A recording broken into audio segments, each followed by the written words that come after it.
Rapping first gained popularity in the US in the 1970s as a form of street art. Its origins were in the Bronx, where DJs and MCs came together to perform in local parks and streets. The reason behind this was that many of the impoverished neighborhoods could not afford to go to clubs, so instead they threw block parties. It wasn't until 1979 when the Sugar Hill Gang released their breakaway hit Rapper's Delight that records producers took notice of this emerging musical genre. Once they did, numerous rap acts including Run DMC and NWA surfaced, and rap's audience began to swell.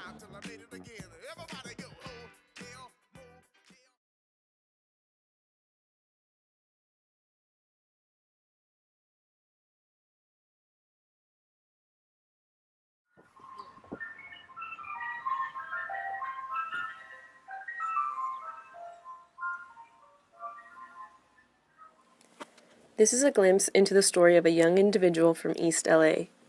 Kevin Herrera is part of a youth program in Lincoln Heights that helps youth achieve their high school diploma.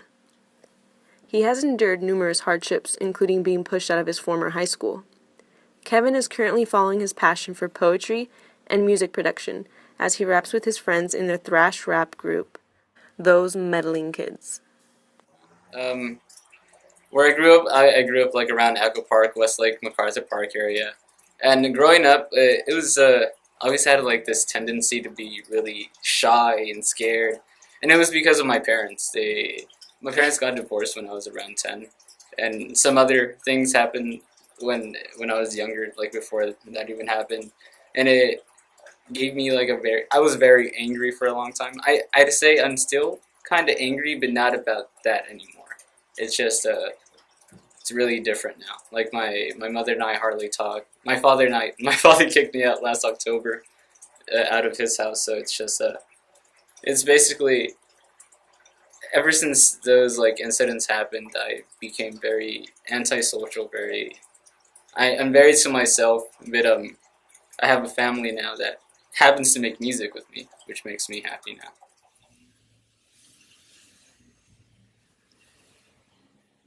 Latinos are identified as a high-risk group for depression, anxiety, and substance abuse. Among Latinos with mental disorders, fewer than 1 in 11 contact mental health care specialists, while fewer than 1 in 5 contact general health care providers.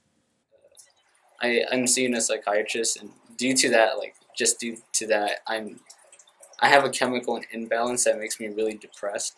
So that's a struggle of mine that I usually talk about in my songs. Just like don't fuck up, don't be stupid.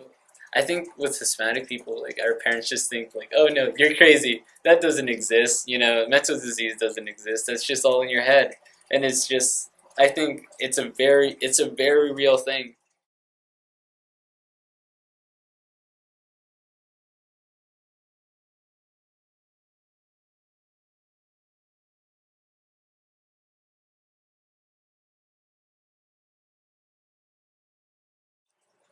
It was a lot of pharmaceuticals. It was like Ambien, Xanax, codeine, Oxycontin, Adderall.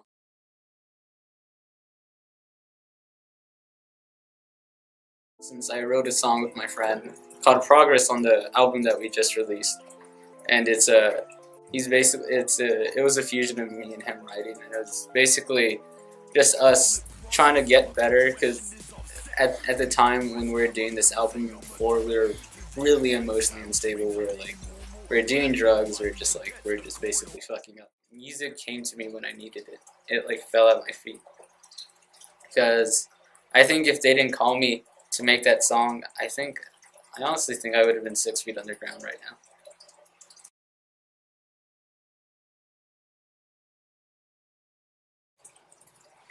School's never really been my my thing, like my big picture of what I want my life to be in a few years. School was never involved in it, which is why they'd get mad. My counselor, at least, because it's like you're not gonna make it as an artist. Hardly anyone makes it. But I remember telling her that the people that you're gonna kick out, that are getting kicked out for doing only art, are gonna be the people who make it. I want to shut my parents up. I want to shut my counselor up. Anyone who ever doubted me, I just want to be able to be like, I made it. I told you I was gonna make it.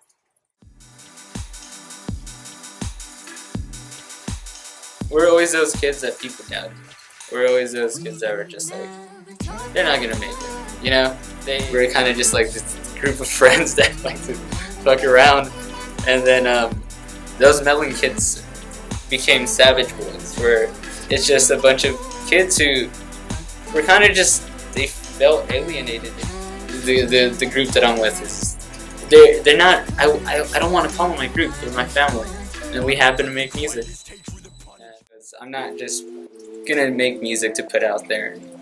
The music that I put out, it's not really for people to have fun. It's more of a story of who I am as a person, as an artist. You know, just who I am and where I came from.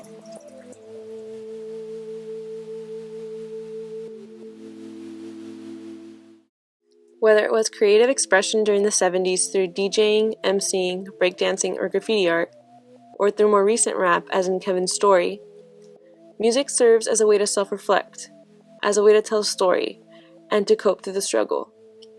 Among other things, music provides an outlet for resistance, and a space to create and reaffirm identity. Now what you hear is not a test, I'm rapping to the beat. And me, the groove, and my friends are gonna try to move your feet. You see, I am Wonder Mike, and I like to sing hello. To the black, to the white, the red, and the brown, the purple, and yellow. But first, I gotta bang, bang, the boogie to the boogie. Say up, jump the boogie to the bang, bang, boogie. Let's rock.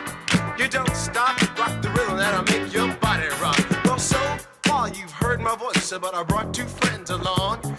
And next on the mic is my man Hank. Come on, Hank, sing that song. Check it out, I'm the CA.